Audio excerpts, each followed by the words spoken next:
guys, kali ini kita lagi berada di Serbu Kota Medan.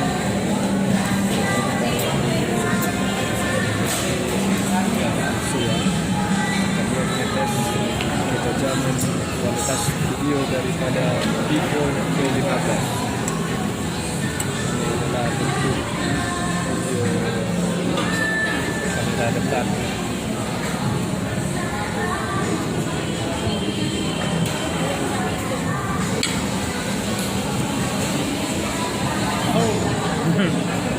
Sekarang kita akan mau tes ketajaman video kamera belakang.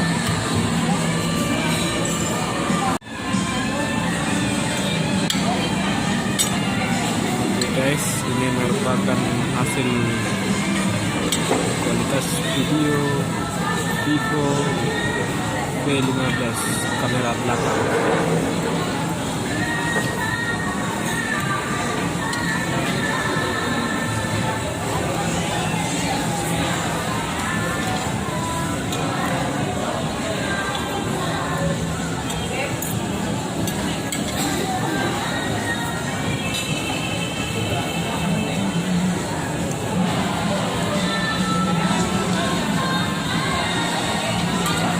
Oke guys,